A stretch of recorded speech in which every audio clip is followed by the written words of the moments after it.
Hey guys, so have you ever wondered why your DoorDash bill is so freaking high?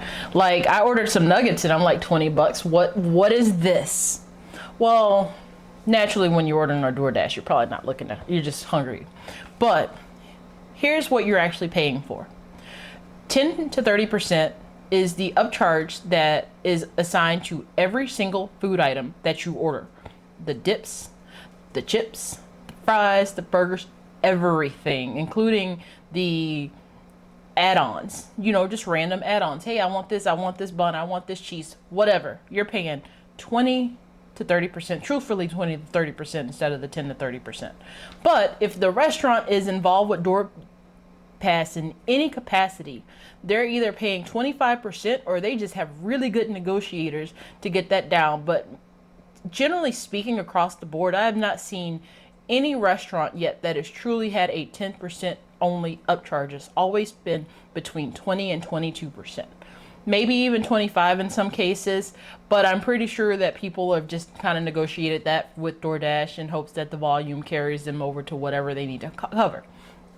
But ultimately, the costs get passed on to you anyway because you decided that you wanted to get DoorDash delivered, which is a great thing. I mean, it helps the people that are out there dashing, and it helps you because you can't either drive for whatever reason that you want to put out there.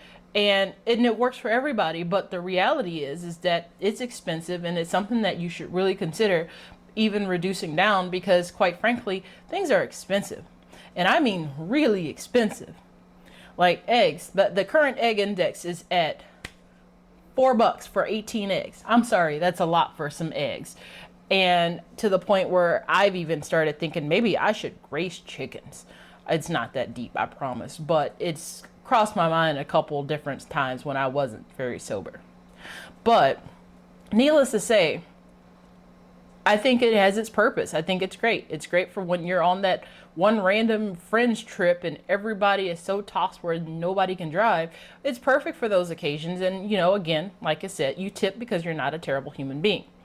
And it's interesting to see the dynamics of paying for DoorDash in a group setting versus paying for it by yourself. In a group setting, you just don't care. But here's the other prices that you're paying for DoorDash. You're paying at least a $1.99 DoorDash fee. You're paying the driver delivery fee. And on top of that, you're tipping. And then you're also paying, of course, your local taxes and things of that nature. So everything adds up. And then all of a sudden, your little cheapy meal is no longer a cheapy meal. It's just a meal because ain't no way in hell that price should be that high. But it is.